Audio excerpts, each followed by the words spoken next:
let's not count our shekels before we have. But if it doesn't, and given some negotiations we're involved in, that potentially, yeah, maybe it's not a good time to go spend $30,000. Okay, for those that are on the library expansion committee, it's been a while. I'm looking at you. So what we said is we wanted Nolan Tam, the architects on the project, to produce a full plan set. And I'm still waiting for an estimate on that cost. And as I've been talking to them, it's probably going to be more expensive than we thought, given that they've got structural engineers involved and other specialized folks that we'll have to pull on just to pull that plan set together. I've given them local people for them to plug in, including Tom Hesselden's as a potential source for the landscape stuff. But it's still going to be a little bit of sticker shock, but we'll get a great plan set. Anyway.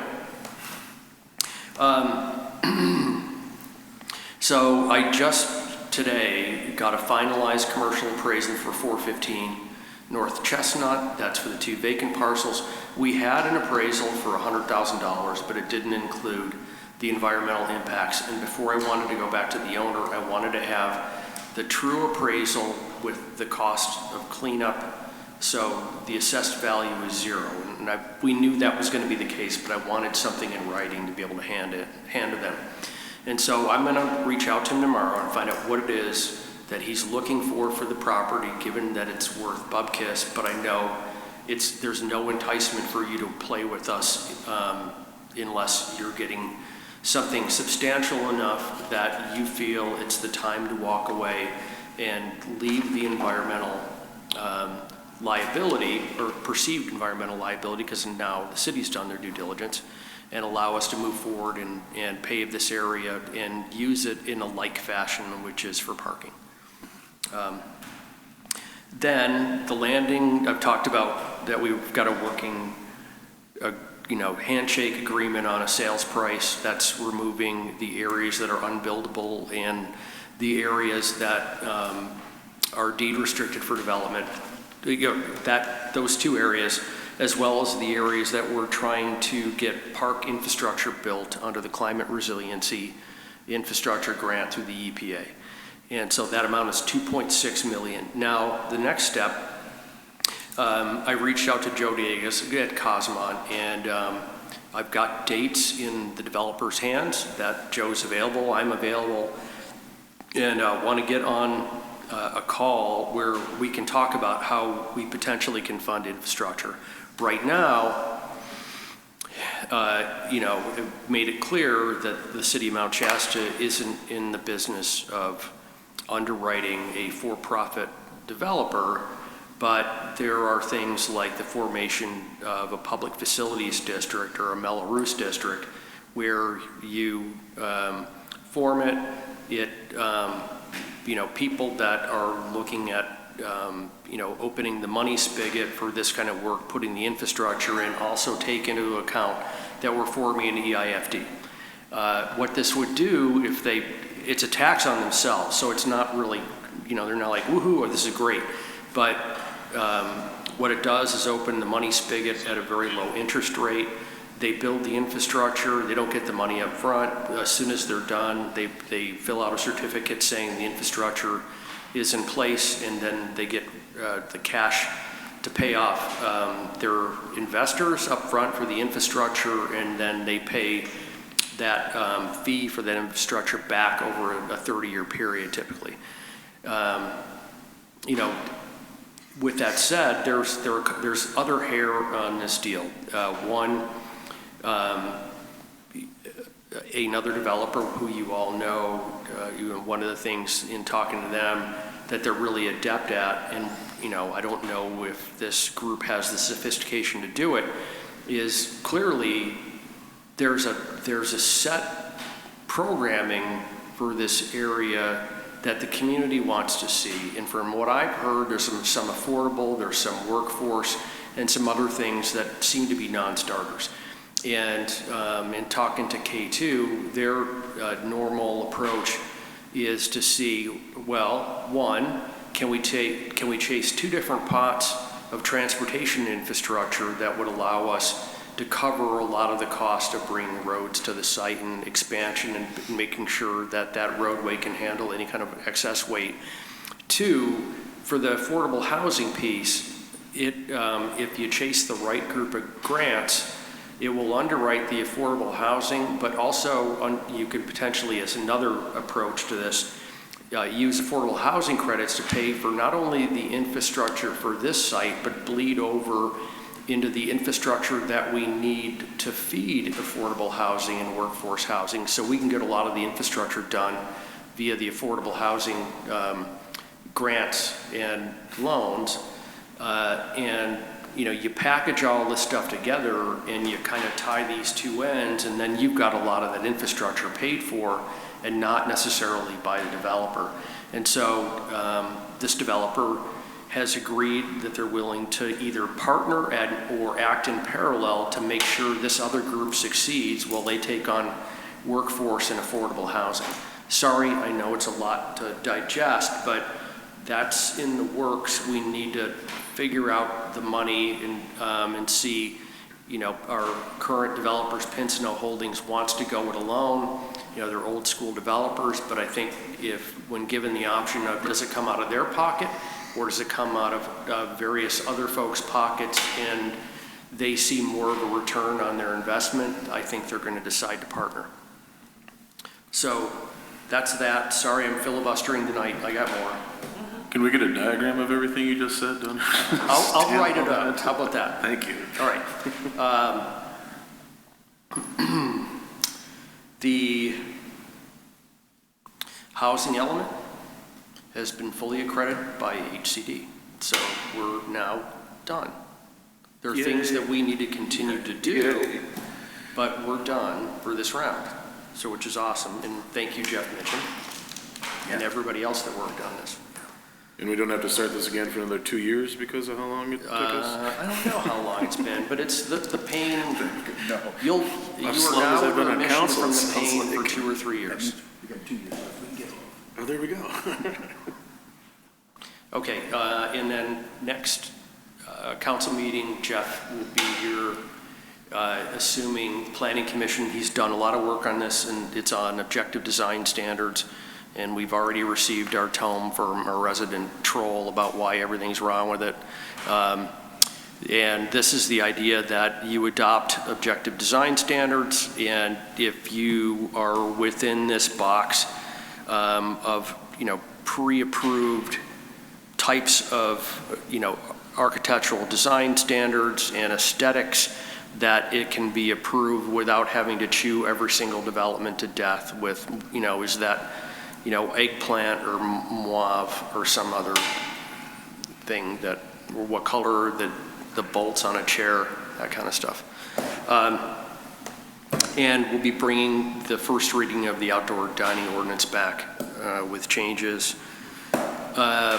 Next, we have $300,000 now of the total $895,000 judgment against the owner of the old hospital. Oh, really? And now we have a meeting set for next week to figure out, to coordinate with Bay Area Receivership Group and their construction foreman, as well as the city, to start getting the old hospital cleaned up. And we have every belief that we're going to get the rest of the money because it beats jail.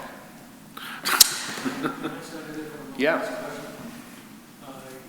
When you talk about having this money, are you talking about from the insurance company? No. Got the judgment, Yes. still don't have any agreement with the insurance company? None. But we're suing them too. Okay. Has the judgment been recorded? Yes. Perfect. It was against the LLC, and this person knew that the next step was piercing the corporate veil and going after him directly. And so it's gotten down to the wire, but he's made cash payments. But he's made what? Cash payments. Cash payments of what? $300,000 out of $895,000 total judgment. I see, okay. So when you say that we've received $300,000 Yes. of that $800-some-odd-thousand judgment. We still have additional 595 that we need to see, but we're making substantial progress. Got it. Okay. Thank you. And then to remind folks, it's gone out in mailers to all bill payers in the city. Next Monday, we have a workshop on the potential daylighting of Castle Creek and on the potential conversion of North Mount Shasta Boulevard and North Chestnut into one-way streets. So that will be at 5:30 next Monday here, and it will be a hybrid meeting.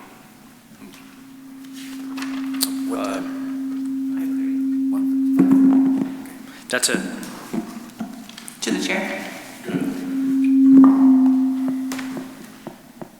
Has the city made anything to post online that we can circulate for non-mailer people? For the Tom Heselden's? Yeah, I did. I had Kathy post that information last week. Perfect. And the typical hybrid link for when we were doing hybrid council meetings, the same link will work. Awesome, thank you. Yep. Melissa, anything to report? No, good. Chief? All good here. Okay. Ken, anything besides snow removal? Nothing on snow removal. Okay. Few updates on the wastewater treatment plant. Oh, sweet. We're a little bit ahead of schedule on the solar panels. They should all be online by this Friday if the parts they needed show up. They started work on it last week, and it's been pretty quick progress. We did have Pace Engineering on site last Wednesday. They brought in their new, I'm going to call him a specialist. They hired Tom, and I forget Tom's last name, but he just retired from the city of Shasta Lake. He was their lead treatment plant operator. And they brought him in to help troubleshoot our issue with dissolved metal removal. And we took some additional samples. They're rushing it through their labs, and hopefully we'll have this puzzled out soon. But Pace is fully engaged at this point, so I'm optimistic. We've started moving sludge out of the ponds 1 and 2 to the sand drying beds for now, so we can get the ponds emptied out, so we'll have the ponds available for emergency use this winter if we have some huge influx of influent. Hoping that doesn't happen, but this way we'll be prepared. We put out an RFQ last week for Title 22 report that the state has required. And we sent it out to 3 firms in addition to Pace Engineering, and we have gotten some interest, and we're going to have a tour of the plant to show the discharge process we use for going to the golf course for any interested engineering firms. This Friday, I've already got 1 positive response, hoping for 1 or 2 more. And that's it. Councilors? Any comments? No? All right, moving on to committee updates. Anything, Todd? Nothing. No? All right. We'll move on to the consent agenda. Before I begin, do we need to take anything off? Anybody?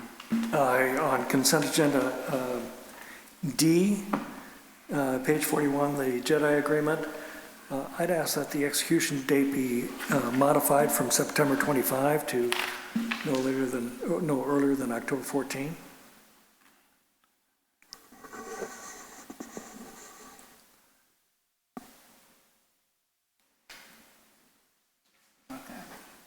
Nice catch. Yeah. That's it? Anything? Okay, cool. City manager recommends approval of the following consent agenda items. All resolutions and ordinances on this agenda or added hereto shall be introduced or adopted as applicable by title only, and the full reading thereof is hereby waived. A, approval of minutes, September 23rd, 2024. B, approval of disbursements, accounts payable 9/20, 9/23, 9/26, and 10/7/24. Total gross payroll and taxes for periods ending 9/15 and 9/29/2024. C, authorizing the Director of Finance to certify to the county auditor the city's maintenance of effort, for Proposition 172 public safety funds.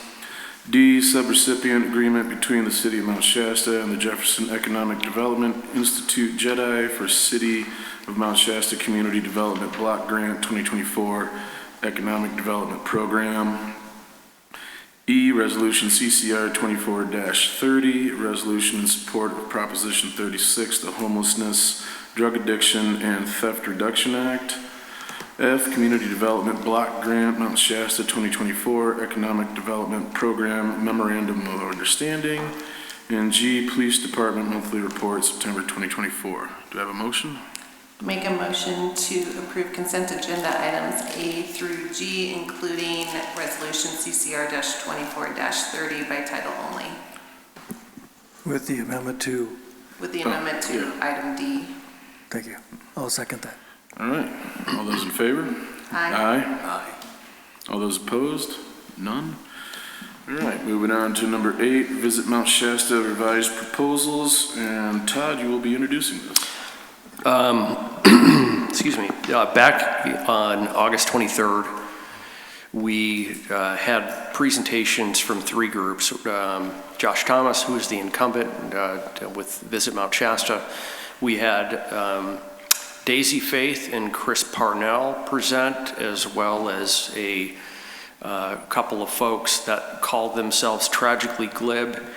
There seemed to be, without a vote, a desire to continue with the incumbent, Josh Thomas.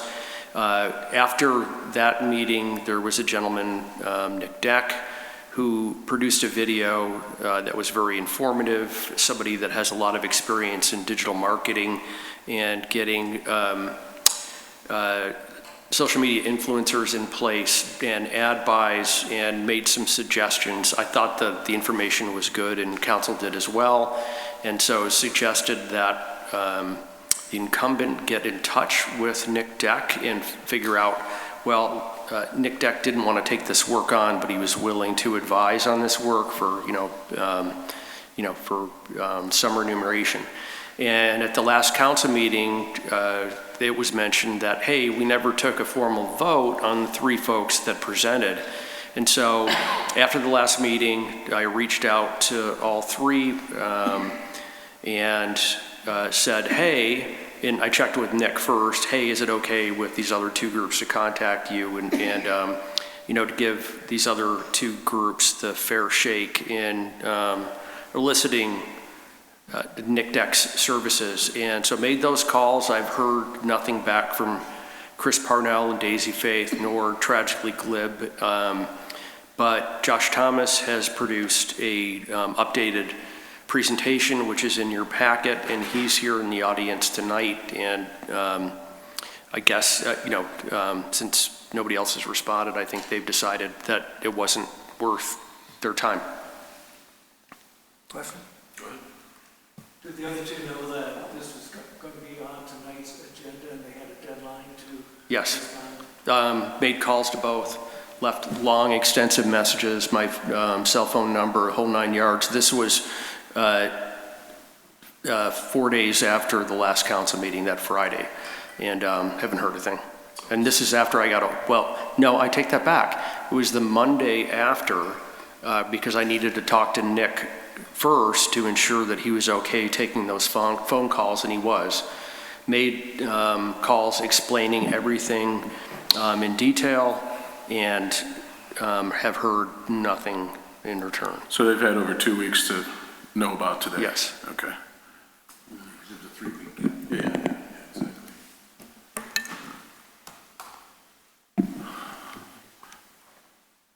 So does somebody got a motion to just approve Joshson, because he's been the only one showing up this whole time for anything? I think by default, since we haven't heard anything from the other 2 presenters, I think we've done our due diligence. No, we've talked about this. We're ready to go with them if we need the formal vote. We have to public comment. Oh, I'm sorry. I forgot about that part. And then we have 2 options Okay. to choose from. Sorry, I forgot about the public comment. So are we done with questions then? Should we open it up? Okay. Okay. Wendy? Josh? Yeah. You want to say anything in public comment? About what? about you? Are you good? I mean, I've presented the same proposal last time. Okay, no problem. Nothing's changed. Cool, just double checking. All right, we'll close public comment. Bring it back to council. Yeah, go ahead. man. I'll answer questions if you guys have questions.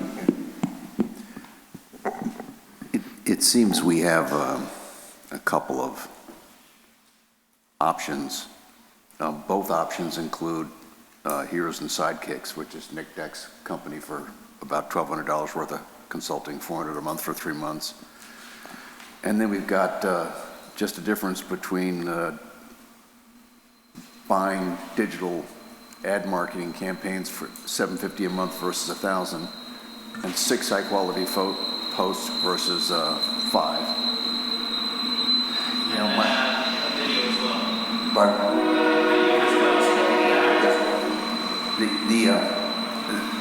the headline for me is we're kind of in a box of a tight budget world until we find out in another month, yeah, and not even a month, whether or not we're going to have a large infusion of sales tax revenue. We were already at 3,200. In the prior years, this is 3,200. I mean, I think just to take the first step on this, leave it at 3,200. Hey, we get this large increase of sales tax revenue. Everything gets revisited and gets adjusted in light of new revenues that currently we don't have. And I guess that's whoa, that thing just decided to wake up. That's my 10 cents. Yeah. Anyone else? Clarify, you were suggesting 3,200. Tessa? Okay. Do we have a motion?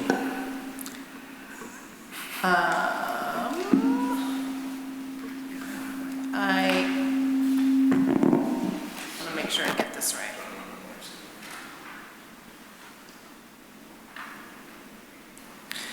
Okay, I make a motion to approve proposed scope of work option 2 at $3,200 a month to Josh Thomas for a 1-year period of time.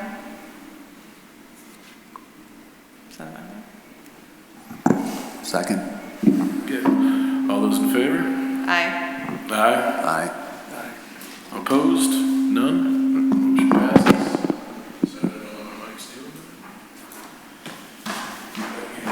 Thanks for coming for 4 times. Yes, thank you, Josh. Appreciate it. Yeah, thank you guys. All right, moving on to number 9, discussion of possible action with the process of and cost recovery for snow removal in the downtown. And we'll have this go to Ken Kellogg. Do you want me to speak to it, or? Do you want to start it and I'll fill in the gaps? Or do you want to start it and I'll fill in the gaps, or do you want me to take it on? You pick it up. Okay, cool. So, sorry, this has had a long circuitous review process. We've got a new wrinkle. We were looking at what we have been charging since the 80s for sidewalk snow removal. After we sent out the agenda, got looking a little bit more deeply. There's another section about snow removal in the municipal code, and what it states is that all that original ordinance says is that we can charge for the removal of snow from sidewalks, and by resolution we can change that amount at any time. However, it does not mention anything about the removal of snow from the median, because we didn't do that back then. This is in 87.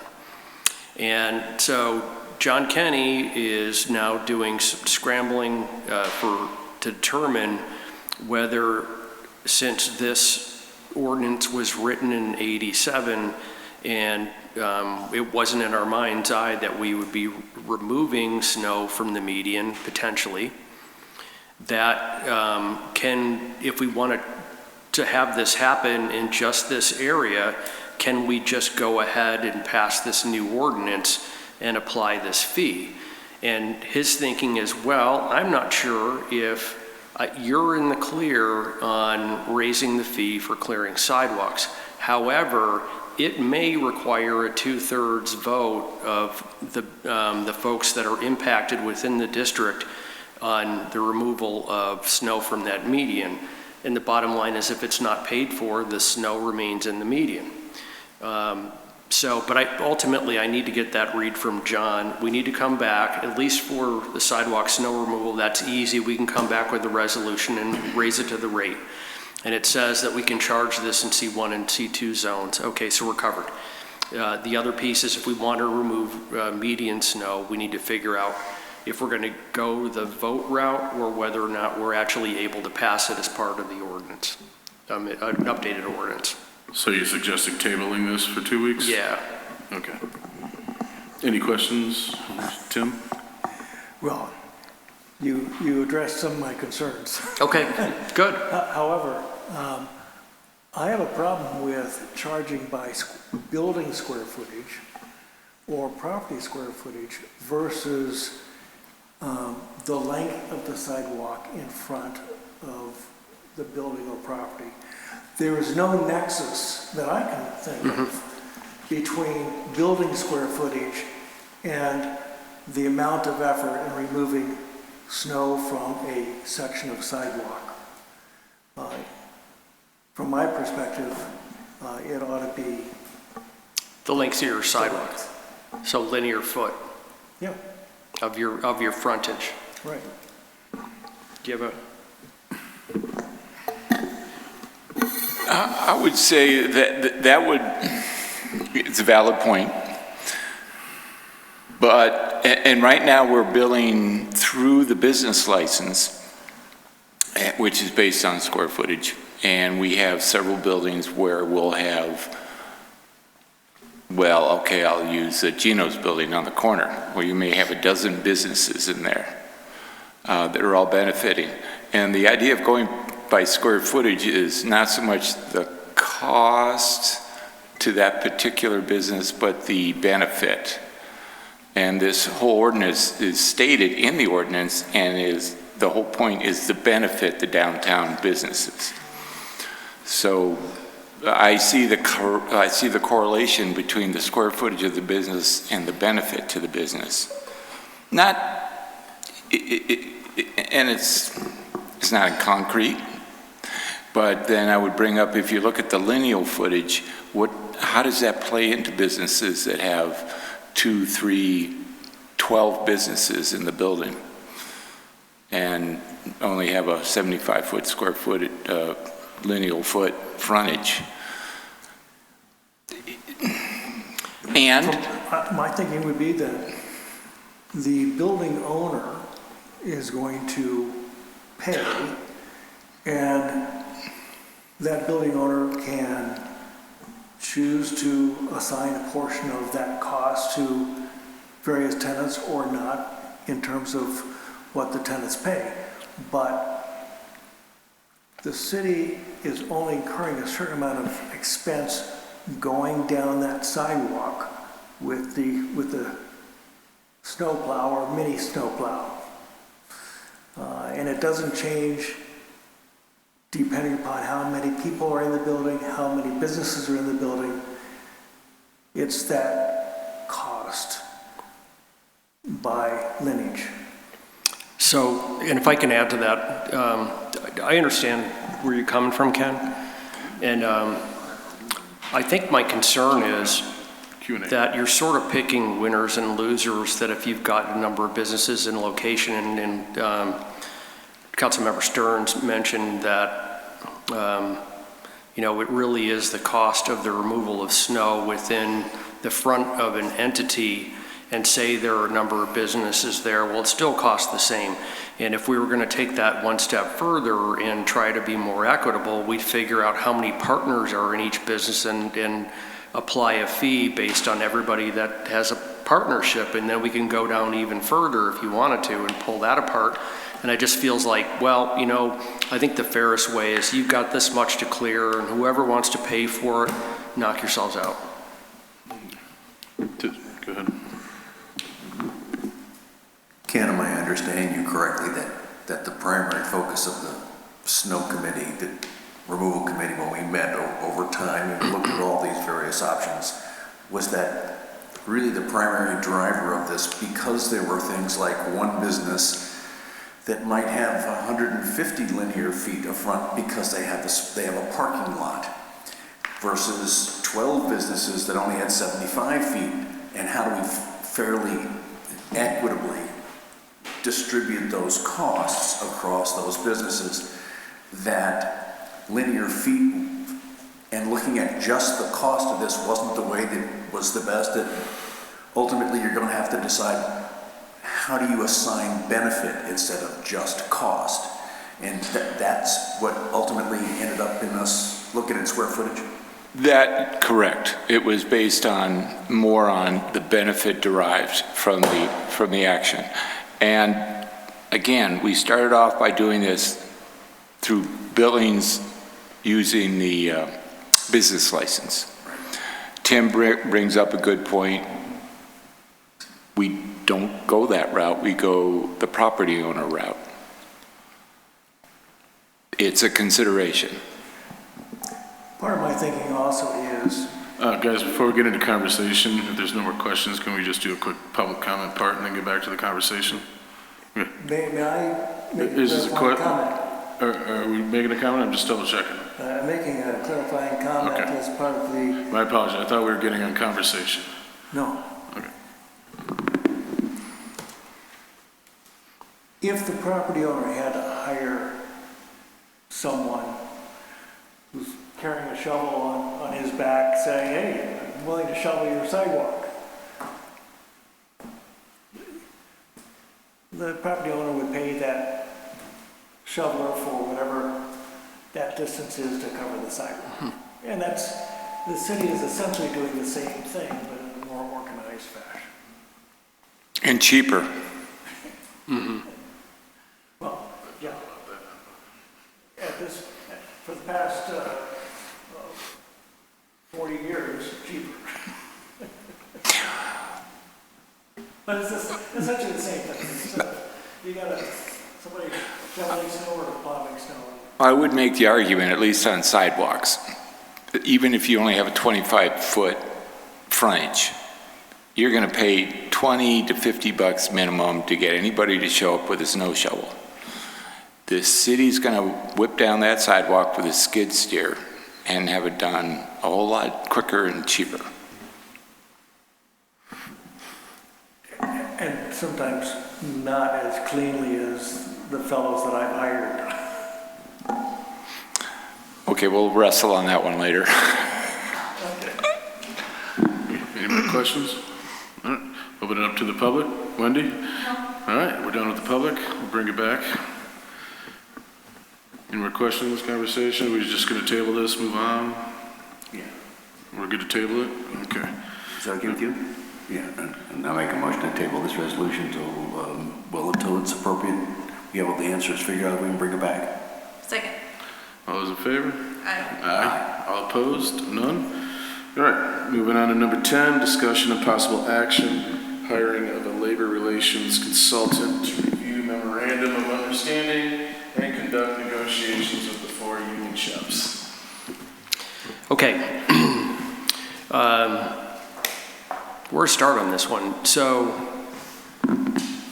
you know, we had a closed session where we talked about where the budget is and what we can do for the folks that are part of the union, and given, you know, no transparency and dire outlook,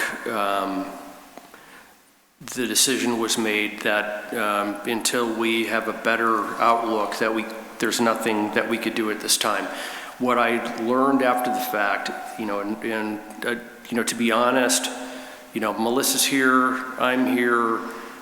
Neither one of us are experts in California labor law, which, as I'm digging into it, is extremely detailed, and if you screw it up, you can be in jeopardy. And so one of the things that we learned as I reached out to this gentleman, Michael Jarvis, who is a labor relations expert, is that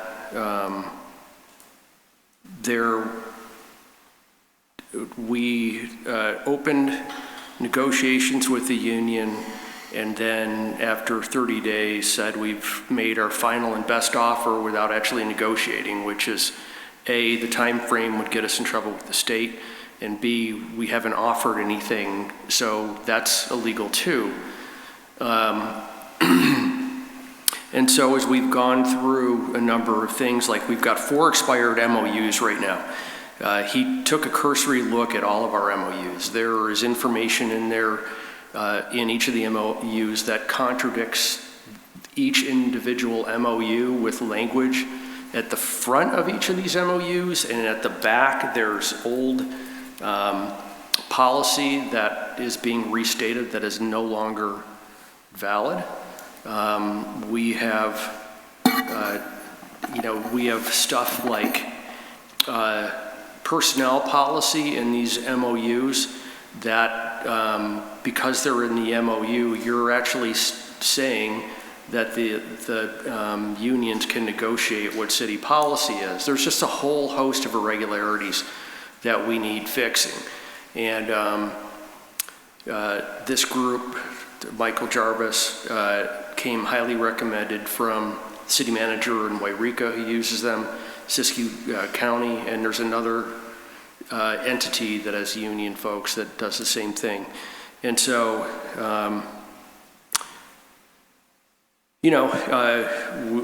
we need to hit reset, and we need to make sure that what we're doing is legal. And while we have expired MOUs, folks have gotten into the pattern of what's in those MOUs is the way that we conduct business. And so if folks want increases in pay, there are things in there like the way we calculate overtime and the way we structure certain shifts. There may be room, if the unions are amenable to it, to changing some of this, how we pay overtime pay, call-out pay, and stuff like you can have a Monday off and have a long shift and claim double time pay and be way over on your work week even though you didn't work Monday. Stuff like that that's very highly irregular. We're hoping that if we can get some concessions on the way that we're counting overtime now, that we can take some of those savings and put that back in the pockets of folks in the union. And in the long run, it's better policy. We're consistent with other agencies, and we might be able to provide something in return. But we just, talking to this gentleman for a few hours, I understand clearly how much I don't know. Humbling. Yes, it is, actually. Always learning. That's for sure.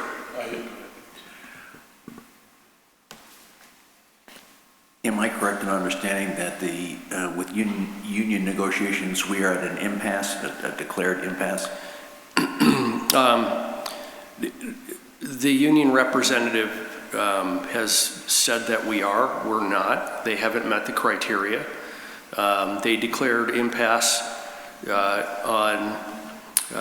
and I understand the frustration, I really do. There were just some things that were done that I didn't know were being done, and I'm not trying to throw anybody over the transom, but I think it's just a lack of understanding of state labor laws on our part. But the union negotiator declared an impasse for fire before it was premature, but she declared it. And you have to act within 30 days or you've got to wait until the next cycle. So that time period has passed. We're still going to negotiate with fire even though they don't really have standing to do so. We're trying to hit a reset here and ensure that we're doing things the right way, and whatever we can do within our understanding of the budget, but it would be better if we knew whether or not the tax increase passes. But, we need to operate as if we're trying to come to some resolution where we're offering some kind of concession with the understanding that if there's enough of an increase in pay, if that's really what you're pushing for, know that there's only a finite amount of money in the budget, and that may end up with a situation where some people get more money in their pocket, but then we're turning around and engaging in layoffs. And is that really what you want to do? Tim was next, actually. Okay, thanks. So I certainly support retaining the law firm. It's got a good reputation. I'd like to clarify the record somewhat, because you said that we didn't offer anything. We certainly did not meet their requests, but we did make a modest offer, modest changes. We didn't. We did. We offered nothing. We. Enlighten me. I don't know what it is we offered. I can't talk about it in public. Okay. But it's not as though we just thumbed our nose. And we can discuss that in private. Okay. I do have a question question or comment in terms of, I think it's Schedule 2 to the proposed agreement, which is on page 87 of the agenda packet, which I don't believe would be a cost to us at this point in time. It indicates that there is a $450 per month fee, quote, for all active litigation matters. We're not in litigation. You're not. So I would like to get a clarification, have the city get a clarification that in fact we won't be charged the $450 per month in addition to the hours. Yeah, I can. And that's been discussed. The other part of this is I believe that the labor relations consultant is being charged at $290 an hour. We talk about a partner rate and other rates with the attorneys in-house. The agreement that we have that we're working on is that we're using the labor relations consultant, and if we start to actually draft legal documents, that will be done by John Kenny. All right, and then again, what I saw was the effective date was October 3rd, and I would simply add that. Oh, okay.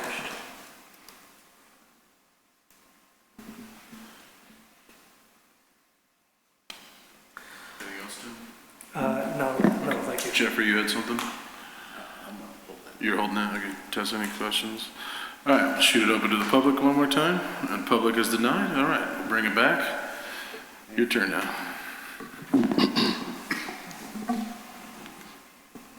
City manager, I certainly support this. Even though I don't really have any idea how much money this is going to end up costing us, if it's going to be $5,000 or $10,000 or more. We've been talking a lot about the fact that 3 years ago we gave 5 years worth of raises. I know. And that has seemed to vanish from the conversation. And I guess at the end of the day, we need to clean up the language, just the mechanics of the relationship between the unions and the city, and MOUs need to be cleaned up. I mean, I'm pretty sure that with the vastly changing or quickly changing, and probably vast landscape of labor relations code to make sure you're doing things right and not get ourselves into trouble, I think that's kind of a critical one.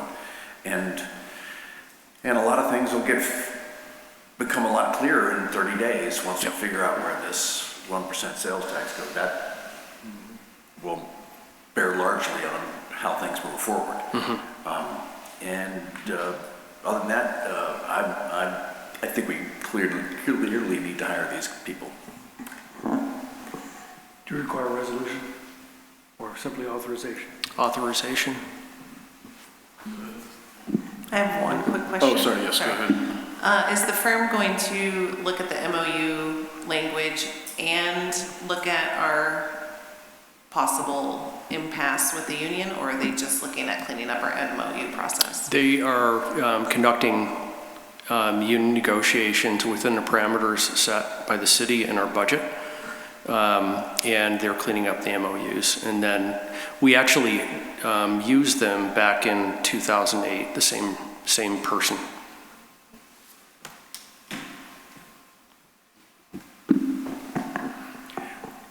I'm hearing consensus from the four of us that staff is authorized to proceed. Good luck. Is that correct? Yeah. All right. Okay, reports on outside meetings.